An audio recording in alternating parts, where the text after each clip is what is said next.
the Guardian of the Tribes, literally it simply means coming together or united effort of different tribes of the country. Is that what it means? I mean, what the intention is as you wrote it? Well, you know, literature is rich in interpretation. Yes. Sometimes the author and the authorial value given to a story is most times expanded by the readers or the audience who read to understand and interpret at different settings and different locations of the world. But basically speaking, the Guardian of the Tribe here talks about the Nigerian tribes, the Nigerian situation for which we have all this while live our life through. I say the Guardian of the Tribe is a book that is set in my village. And then the book is an allegory of the socio-political situation of the Nigerian state, from leadership to followership, and the narratives in between both the leadership and followership. So it is a literary discussion that is meant to inspire a new kind of socio-political order, which has to do with the phase we are moving into gradually in Nigeria. That is the youth resurgence, not insurgence now, resurgence, to, you know, actually come to the fore, you know, to understand and take over the political condition and then advance Nigeria to the next level. Few words written by some persons recommending the book. Yes. And it's sounding like you are trying to marry modernity with, you know, native African cultures. Is that it? Yeah, there's a deep... Like to climb to a new phase. Yes, there's a deep orchestration of the African traditional culture. That is the Etwa culture. I'm from Etwa in Delta State. Okay. There is a rich discussion of our cultural heritage and dynasty in the book. And this is very deliberate. It is deliberate in the sense that when I say the Guardian of the Tribe, I look into rooting down to the African original culture before the advent of foreign culture interferences and advent of certain kind of pollution that has reduced the potency of the original African culture from the outset. We have a leadership structure and a political system even before the advent of the colonial masters and Western influence. Okay, so that is largely described in this book with good atmospherics, literary atmospherics and environment to create that impact that is required, so that the younger generation, we know that there was a time when we didn't have the English setup that we have today, and we have the original African culture. And then what you call modernity. Explore history. Yes, it's exploring history and at the same time setting agenda for the new political order in the Nigerian state. You can read the book and look at it like a political thriller from one angle, but I will look at it from a traditional, political and cultural understanding of the Nigerian state and how it relates. I just noticed that the problems we have, you know, at the center are the same problems we have in our respective villages and circles. Including corruption. Well, corruption is, yes, we have corruption there. We have corruption in the villages, we have corruption at the center, we have corruption everywhere, regional. So the book tried to address this situation. There were some characters who came together, identified as the progressives, and they were able to, you know, create an alternative reality with what we had on ground already. They came up with certain kind of strategy to distort the status quo and then build a new order for which society is expected to ride on. And that is a positive and moral value that the book really entrenches for society to understand that we cannot live too longer than this in this kind of situation. There must be a new order. We must be able to clinch on to. If we say we are living in a modern world, then the full import of modernity, you understand, must be unleashed. We shouldn't have the level of corruption we have, the level of incivility we have, and the level of perversion that is in society. So this book, you will come across these characters who assume that moral standard and burden, and then dethrone political instability, dethrone corruption, you know, they dethrone all the negative political intrigues and wonderments of the Nigerian state, and then uploaded a new version of intrigue, which is anchored on positive leadership and then making the resources of the state available to the citizens, just like the law says that the security and welfare of the people is the primary purpose of government. So if you look at it in a way, it has a strong undertone of, you know, trying to echo the voice of the natural man as against entrenching the embers of the selfish leaders who have taken over power and have entrenched and kept power for too long. So let us look at the time function of this book. When was it written? And I mean, is it meant to address issues of this present dispensation? Yes, it's meant to address the issue of this present dispensation. I wrote the book in 2015, okay? And then prophetically... And this is 2018. This is 2018. And then prophetically, in between the time I was writing and now, I have come to understand that the cosmic energy for which I got inspired, there are some characters in Nigeria right now that have assumed most of the characters in this book. That you already predicted in this book. Yes, they've assumed that is something about, that is the beauty of literature and creative work, creative writing. Okay, you build a story, and then even people who have not read the story, you'll find out that one way or the other, you are beginning to see people who are assuming these characters, and they are making things happen exactly the way they are stated in this material. Sometimes you want to look at the author as someone who must have seen this thing, or someone who got idea of this thing, but not necessarily so. It is the power of literature. When you have a story, the story is inspired from cosmic energy.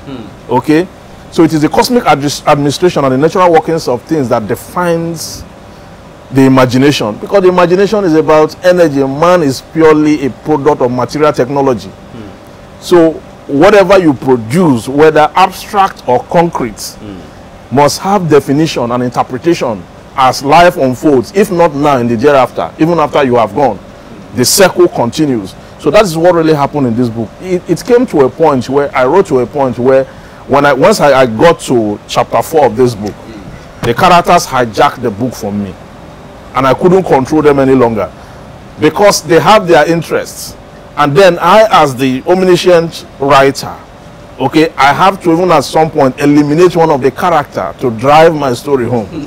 You understand? Because that's what you do in literature. You kill the ones that is giving you problem, and then you lay down your message vis-a-vis controlling those who are within. I hope that the character you kill there is not the protagonist that will change, make Nigeria better eventually. Well, no, he has to go. He has to go so that you could create the required suspense, and then the parallel subplots, okay, where stories that you weave together to the main plot. And then the main plot must be fully developed so that each character will fully develop their potentials. And while they are developing their potential, they are assuming the condition, they are interpreting the status quo.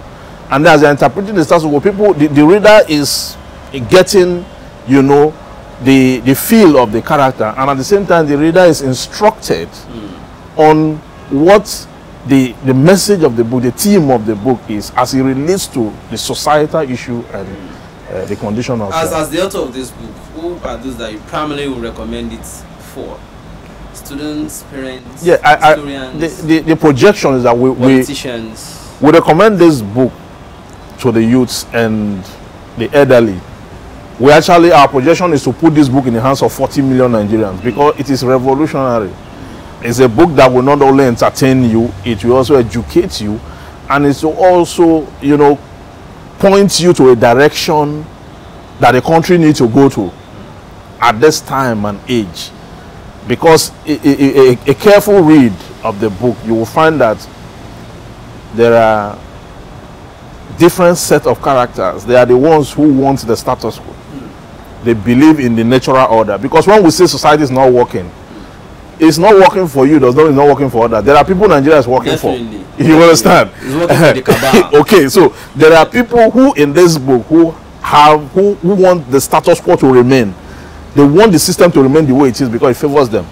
There are people also who don't want the status quo to remain. They want to fight. Yeah, it's not benefiting them. They want to fight and upturn the status quo, but they don't know how.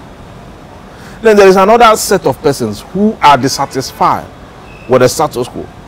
They want to fight the system. They know how to fight the system, and they've taken the bull by the horn to fight the system. That is the conflict of the book, because you cannot sustain literary discussion without conflict.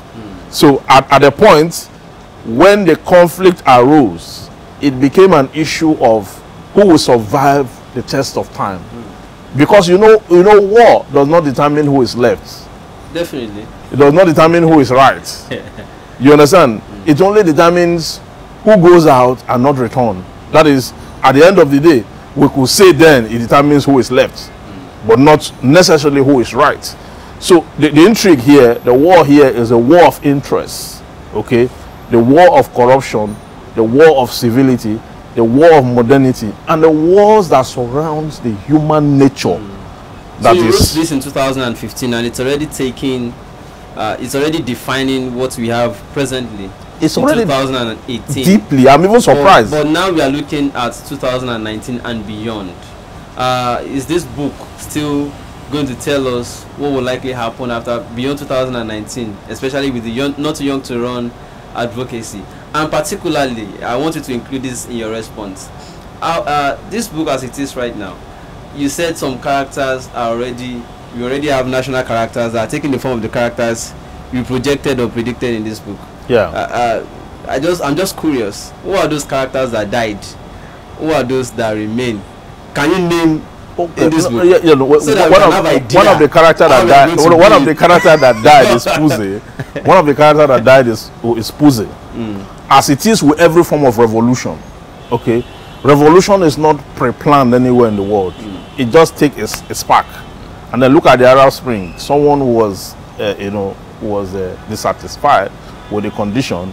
His oranges were taken away from him. Everything was taken away from him. Then he set himself ablaze.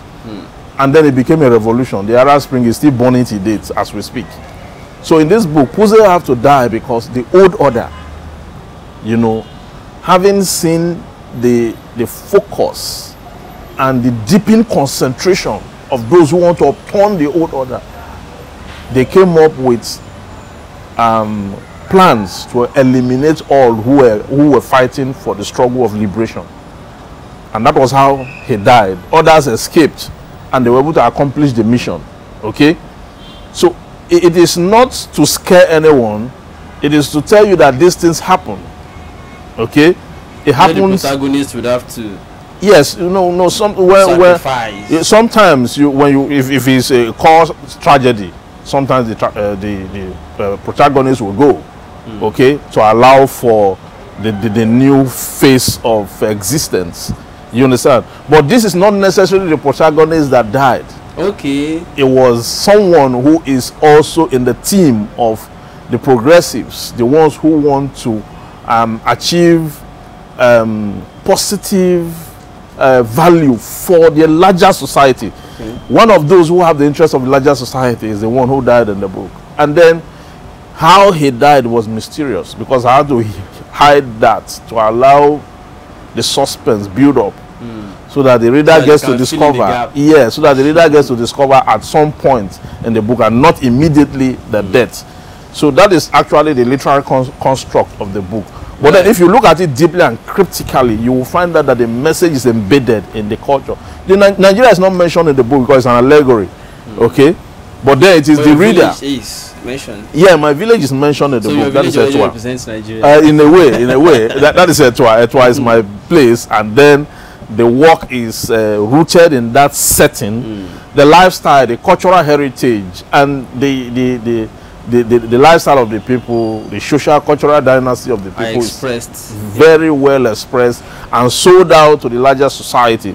The book will be reading in November in the US, and then in December in the UK. And we're also doing book reading across Nigeria.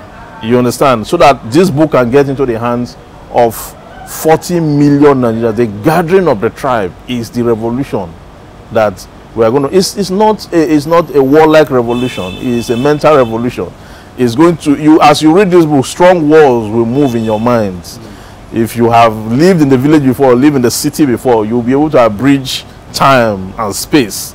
because the book is expressive of, is detailed in all the cultural nuances of the Nigerian state and beyond it. Thank you very much, and I want to congratulate you, Barrister. So we look forward to the proper launch of this book. Yes, it's and coming up. Objectv Media will be there to see how it flows. Thank you. Congratulations once again, and it's a wrap, Barrister. Thank you Thanks very for much. coming on this interview. Yeah, thank you.